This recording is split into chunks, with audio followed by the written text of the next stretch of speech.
Rebonjour les amis, je fais ça encore une vidéo aujourd'hui, et oui je rattrape un petit peu le retard que j'avais perdu jusqu'à présent, et je vais vous parler de l'AGR. L'AGR est un carto-tank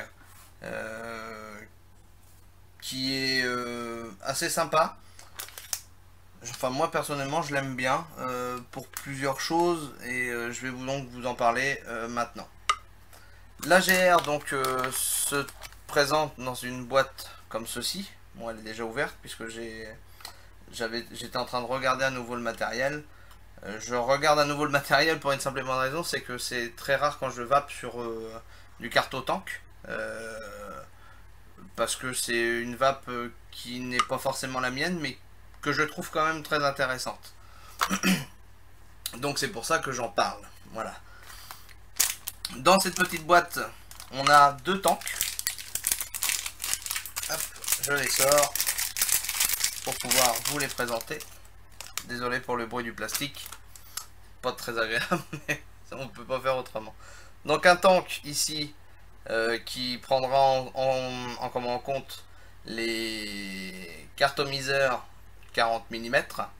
Et ici un tank plus grand, donc 6 ml, qui prendra en compte les cartomiseurs de 50 mm. Pardon, décidément. Donc en l'occurrence, je n'ai que des cartomiseurs Bog ou Bauge pour certains, je ne sais pas trop si on dit Bog ou Bauge.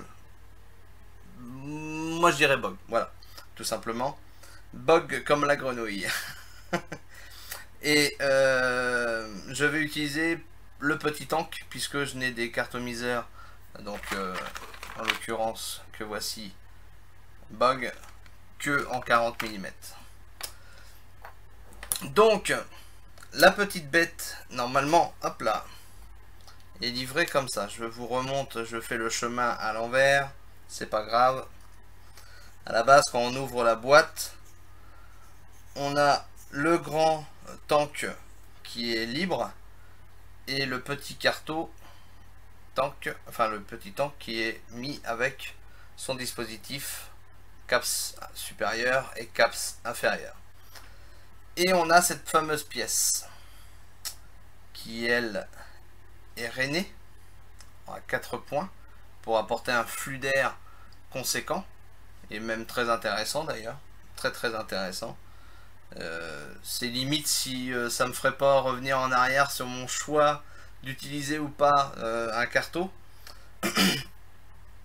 tank, pourquoi pas, peut-être un jour. Donc il suffit de dévisser ici le caps inférieur. Hop. Voilà, on se retrouve avec cette pièce là. On prend notre cartomiseur Bog qu'on vient insérer dans la partie la plus grande, bien évidemment, ici, hop, et on enfonce de façon à faire ressortir la connexion de l'autre côté. Voilà, donc on a juste la connexion 510 qui dépasse. Ici on a donc un pas de vis 510 ici, et on vient juste sceller le montage en lui-même, voilà, de cette façon. Et là du coup on a un cartomiseur qui tient réellement bien, cartomiseur qui au passage a juste un trou pour attirer le liquide vers lui, mais un trou qui est suffisamment grand. Et c'est vrai que chez Bog, ce genre de trou, il n'y en a que chez eux. Et ne comptez pas faire un trou avec un carto punch de cette taille là, c'est impossible. Je vous le dis au passage. Donc ensuite, on vient remettre le tank. Hop, je visse. Et on a ici une vis. Ici, là, juste ici. Cette vis, en fait, traverse l'ensemble du caps supérieur, de façon à vous permettre de faire un remplissage avec une fiole aiguille. Alors, Moi je trouve ça pénible parce que tout le monde n'a pas des fioles aiguilles. Il y en a qui ont des...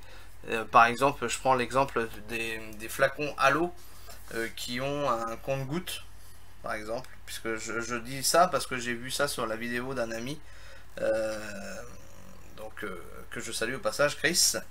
Et qui fait aussi une vidéo d'ailleurs sur le remplissage, lui, du cartomiseur Smoke. Et du coup, il utilise sa petite pipette et pas forcément des fioles avec une aiguille. Donc moi, du coup, eh ben, j'ai pas de fiole forcément aiguille non plus. Enfin, j'en ai, mais j'ai pas de liquide dedans. Et donc, j'enlève le cap supérieur et je vais remplir de cette façon. Je vais prendre donc du liquide. Qu'est-ce que je vais prendre? Prendre de la menthe. C'est bon la menthe. Donc, hop, de la menthe. Wizmix, menthol, asylum. La menthe des fous. Je remplis. Hop là, pardon. Je remplis. Voilà. Toc. Je remplis pas jusqu'en haut.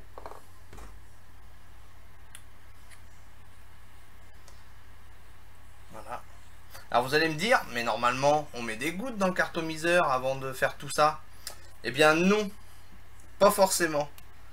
Parce que moi personnellement, je fais ça comme ça. Voilà, déjà d'entrée de jeu, je fais ça comme ça. Je cherche en même temps un drip tip. Voilà. Et moi je remplis.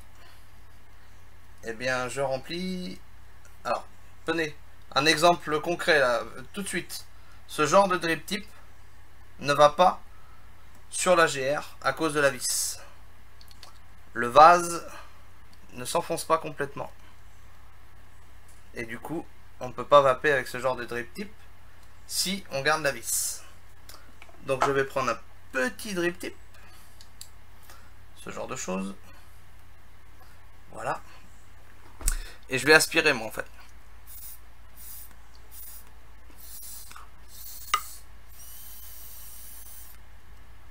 Voilà, en fait je vais rentrer le liquide par aspiration dans son trou, tout doucement.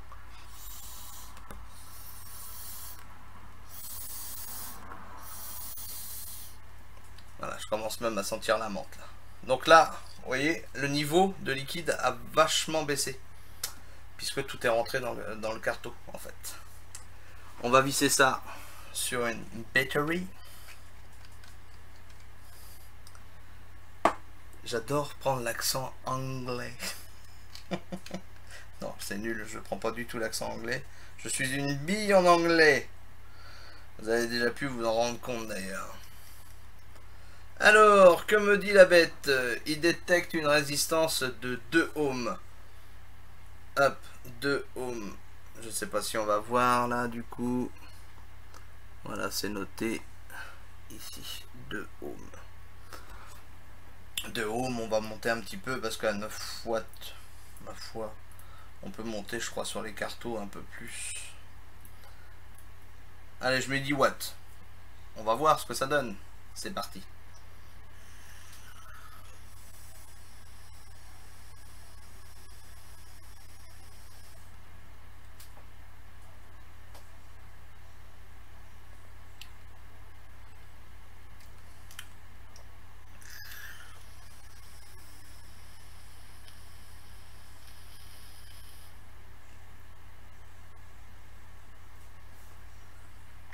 Alors déjà pas de gouttes brûlées, ça c'est sûr. De cette façon là, c'est vrai que cette technique je la connaissais depuis longtemps et j'ai vu d'ailleurs encore une fois de plus que Chris le faisait aussi sur ses vidéos pour l'explication du remplissage pour le DCT Pyrex de chez Smoke. Et j'étais bien content de savoir que j'étais pas le seul à utiliser ce genre de choses, ce genre de technique. Et c'est vrai que bah, on a un bon résultat puisque on peut vaper très rapidement sans se prendre la tête de remplir le carton à chaque fois au fur et à mesure, compter les gouttes, faire gaffe que ça coule pas par la connexion. C'est chiant, c'est vraiment chiant. Et du coup, bah là, de cette façon là, on a un bon résultat assez rapidement Faut pas aspirer non plus trop fort parce que vous allez avoir l'effet paille McDo à un moment donné et ça va vous faire bizarre. Si vous prenez du liquide dans la bouche trop rapidement, surtout nicotiné, c'est pas très bon. C'est pas très bon. Faut y aller doucement et dès que vous sentez que l'arôme vient en bouche, mais seulement le goût, enfin l'air que vous aspirez vient en bouche, là vous vous dites le carton est rempli. De toute façon après vous voyez le niveau dans le carton se vider. Et là vous êtes sûr qu'il n'y a pas de souci.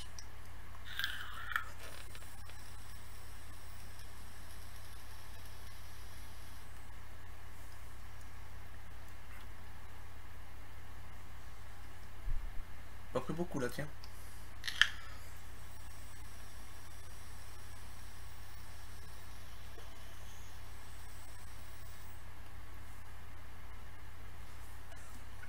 La menthe acidum, waouh, elle dégage des bronches. Hein. Pour celui qui a un rhume, franchement, je la conseille. Je conseille vraiment ce liquide parce que,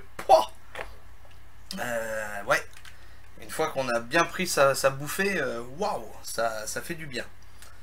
Donc voilà, j'ai certainement oublié des choses sur ce cartomiseur tank. Je m'en excuse. Il y en a plein de faites. Moi, je voulais en faire une aussi parce que je voulais donner mon avis. Je sais pas si ça va vraiment me remarier avec les cartes au tank parce que, voilà, encore une fois de plus, c'est une vapeur chaude. J'aime bien les vapeurs froides, mais j'aime bien aussi les vapeurs chaudes. Je me contredis en fait dans cette histoire.